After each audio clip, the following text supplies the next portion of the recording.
Panama paper leak case में ऐश्वर्या राय बच्चन से दिल्ली के ईडी दफ्तर में 6.25 घंटे पूछताछ हुई।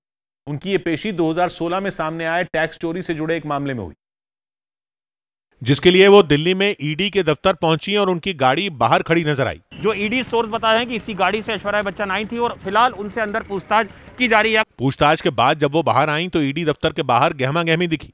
जांच एजेंसी ने ऐश्वर्या राय को 9 नवंबर को समन्स भेजे थे, जिसका जवाब उन्होंने 15 दिन के अंदर दिया था। खबर है कि दूसरी बार समन्स भेजे जाने पर भी ऐश्वर्या ने आने में आनाकानी की थी, लेकिन बाद में वो अचानक ईडी के दफ्तर पहुंच गई, जहां उनसे दोपहर में सवाल पूछने का सिलसिला शुरू किया गया। बताया गया कि अधिकारियों ने ऐश्वर्या से उनकी विदेशी कंपनी के बारे में पूछताछ की। पता चला है कि उनसे कंपनी के बैंक स्टेटमेंट और शेयर होल्डर से जुड़े सवाल पूछे गए, क्योंकि खबर है कि उस कंपनी में ऐश्वर्या राय के माता पिता और भाई शेयर होल्डर हैं। ईडी ने ऐश्वर्या से उनकी जिस कंपनी के बारे में बात की उसका नाम अमीक प्रोमोटर्स प्राइवेट लिमिटेड बताया गया, जो अमेरिका की टेरिटरी वर्जिन आइलैंड्स है। खबर है कि ईडी ने ऐश्वर्या से उस कंपनी के साल 2005 से 2008 तक के सालाना टर्नओवर और बैंक अकाउंट से जुड़े सवाल पूछे।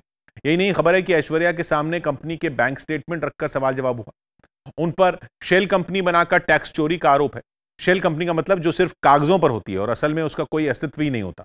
यह पूरा मामला साल 2016 का है, जब ब्रिटेन की एक कंपनी पनामा के टैक्स से जुड़े करीब 1 करोड़ 15 लाख पेपर लीक हुए थे, जिनमें दावा था कि भारत की 500 नामी गिरामी हस्तियां टैक्स चोरी कर रही हैं। जिन हस्तियों पर यह आरोप लगा उनमें अमिताभ बच्चन का नाम भी शामिल है, जिनकी 4 कंपनियों पर टैक्स धांधली के आरोप लगे।